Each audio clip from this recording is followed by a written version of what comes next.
All right, let's dive into a story of prophetic courage that was so dangerous it almost got the speaker executed. We're going to follow the prophet Jeremiah from a death penalty trial right in the temple courtyard all the way to a stunning promise of hope, a promise written from the absolute heart of a national catastrophe. I mean, it is a roller coaster journey from judgment to restoration, and it all starts right now. Okay, so here's the path we're going to take through this incredible story. First, we'll see Jeremiah with his life on the line for threatening the sacred temple. Then, things get even more dramatic. He actually wears a physical yoke as a symbol of coming judgment. That, of course, leads to a major showdown with a false prophet. After that, a surprising letter of hope gets sent to those already in exile.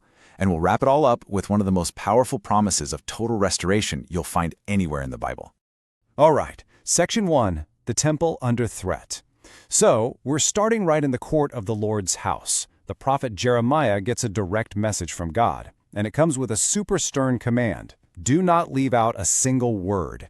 You know, this wasn't just a suggestion, it was an absolute necessity, because the message he was about to deliver was so explosive, it was literally going to put his life on the line.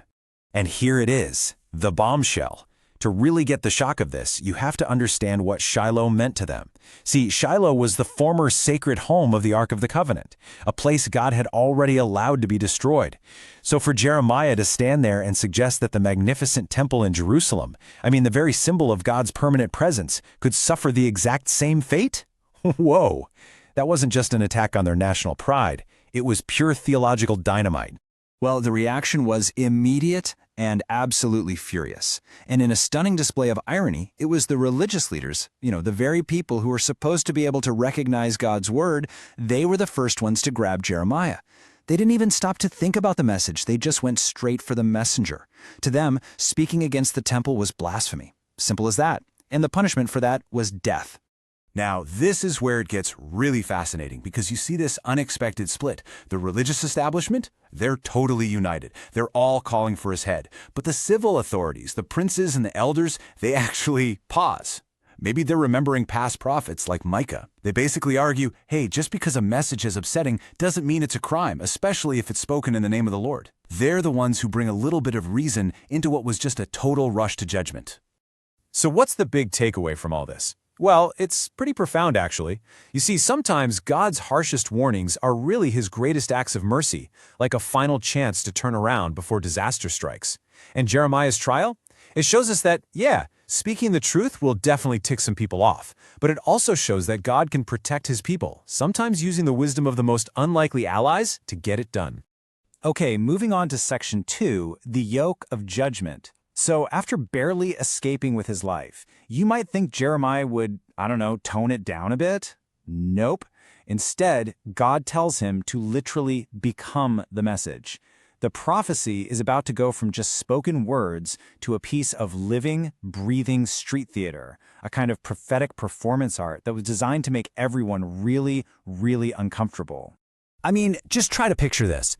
The prophet of God, walking through the capital city, carrying this heavy wooden yoke on his shoulders, a yoke meant for an ox. This wasn't just for shock value. It was a living sermon, a tangible, can't-look-away symbol of the stark choice facing not just Judah, but all the nations around them too. And the message of this yoke was just unmistakable.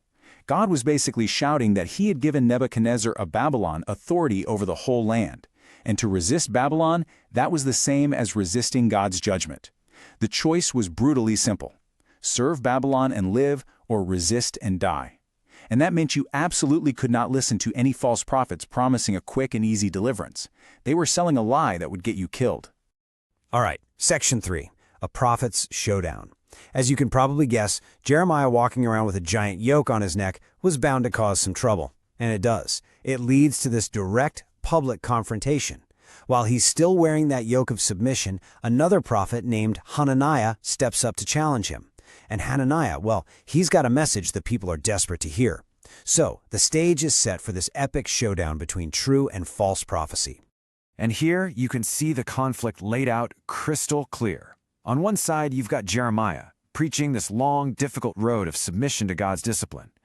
On the other side, you have Hananiah, and he's preaching exactly what every single person in that city wanted to hear: freedom, victory, and a quick 2-year end to all their problems. It was the easy, popular, patriotic message versus the difficult, divine truth.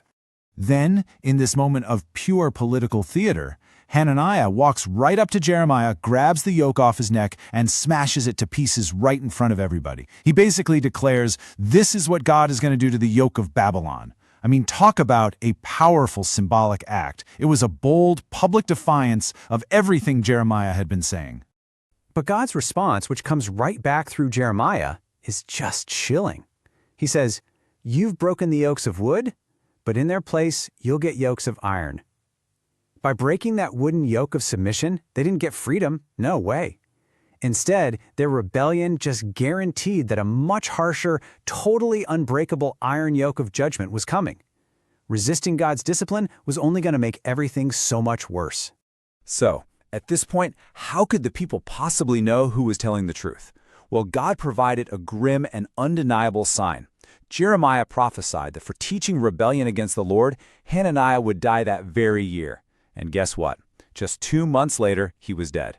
The debate was officially over. And the lesson? It couldn't be clearer. God's truth will always, always outlast comforting lies. Okay, Section 4, a letter of hope. Now the focus of our story shifts completely. The judgment Jeremiah talked about, it started. The first wave of exiles are already living in Babylon, and Jeremiah sends them a letter. But the stuff in this letter is not at all what they, or the false prophets who were with them, were expecting to hear. This part is just stunning. Seriously.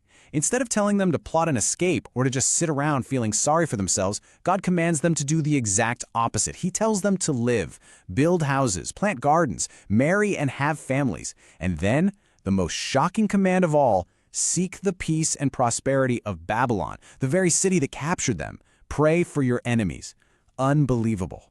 And then, to just slam the door completely on the lies of false prophets like Hananiah, God gives them a hard number, 70. 70 years. This was so crucial. It told them, look, this isn't a short time out. This is a multi-generational period of discipline. They had to get rid of any false hope and just settle in for the long haul. And it's right here, in a letter telling them to make a life in enemy territory for 70 years, that we find this absolute diamond of hope. God makes it so clear that His plans for them are for peace, not for evil, to give them a future and a hope. He's basically telling them, look, this discipline has a purpose. It's tough, I know, but I have not forgotten you, and there is a good end to this story. So the huge lesson here is this powerful new definition of hope. See, hope isn't about not having any problems right now. It's the absolute certainty of a good future, a future with a purpose. It's really a call for us to be faithful in our own periods of waiting, our own exiles, trusting that God is working things out on His timeline, not on ours. And this brings us to our final section, the promise of restoration. And here, the tone just shifts dramatically. After all those chapters of judgment and disciplined waiting, God now turns to outright comfort and joy. He actually tells Jeremiah, write these new words down in a book to preserve them as this permanent blueprint for the future. You know, scholars call this whole section the Book of Consolation, and for a really good reason. It's a total pivot away from the why of the judgment to the what's next of the restoration. It's like we get a detailed look at God's ultimate game plan to make everything new for His people. And this just shows you how complete this restoration is going to be. It's political. That yoke of captivity is going to be broken forever. It's medical. Their incurable spiritual wounds are finally going to be healed. It's national. The nation will be restored. The city's rebuilt. And most important of all, it's relational. That core covenant, you will be my people and I will be your God, will be made new again. And let's be clear, this promise isn't just about hitting the rewind button and going back to the way things were. No, it's a promise of something way, way better than what they lost. The vision is for a total healing of the nation's spiritual sickness, and it all leads to the ultimate hope, a perfect, righteous king from David's line who will finally make everything right, for good. So this whole journey, from a death penalty trial in the temple court all the way to the promise of the Book of Consolation, it leaves us with a really critical question for ourselves. Think about it.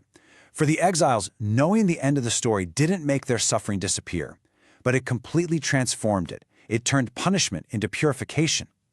So the question for us is, how does knowing our own ultimate hope, how does that change the way we live through the trials we're facing right now?